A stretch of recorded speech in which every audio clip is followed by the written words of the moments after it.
Here's another great hip mobility tool. This time we're working on hip internal rotation.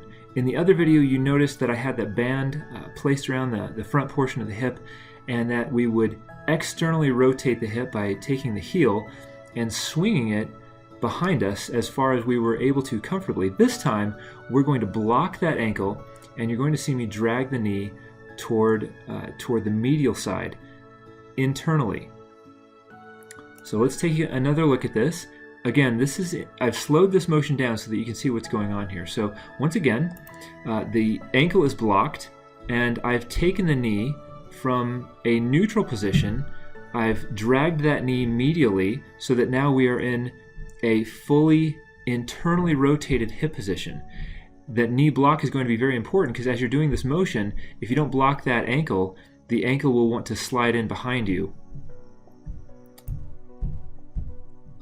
Okay, so taking a look at this, the most important thing I want you to consider while you're doing this is as you are rotating to the left, in this case, so I've got the left hip grounded, I've got the left knee grounded, and therefore the left hip grounded. I want to keep a tall posture. Now I'm going to rotate away from the opposite side. I'm basically rotating to the left, toward the left hip. I keep that arm high and as close to the head as I comfortably can. While I'm doing this, this is an extended position. The hip is extended, the spine is extended. I'm extending the spine and rotating to the left. Very, very important that I inhale deeply through the nose. Inhale slowly and deeply through the nose as you rotate toward the grounded hip, staying as tall through the spine as possible.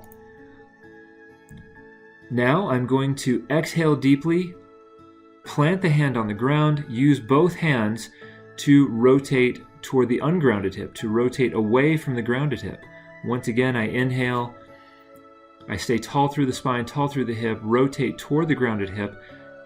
As I'm doing that, the other thing I want to point out here is I'm squeezing this glute. So my left hip, the hip that is grounded, I'm squeezing that left glute, trying to bring that hip forward slightly, again, comfortably. Never press into pain. You're going to feel a deep, deep stretch right along the side, right through here. Squeeze that glute. I come forward. I rotate toward the opposite hip once again. I'm using both hands to rotate toward the opposite hip. I also want to point out that in this position, whereas in the fully extended or tall half kneeling position, I was using my glute, I was squeezing my glute so that hip would press forward. In this position here, I'm actually dropping my hip backwards. I'm getting as much flexion as comfortably possible through that hip, still maintaining control of my half kneeling posture in this position. So we'll see that one more time.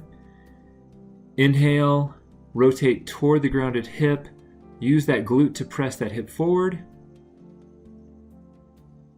Plant the hand, use both hands to rotate toward the opposite direction, even as I drop that hip back. I hope that was helpful. Once again, focused on internal rotation with mobility in a half kneeling position. This has been really effective for a lot of people. As always, the key to overcoming your dysfunction is persistence. As long as you are attacking this and pressing into this a little bit every day, staying away and avoiding pain, you will achieve what you set out to achieve. Once again, send me your questions, send me your texts, your emails. Thanks for watching, and we'll talk soon.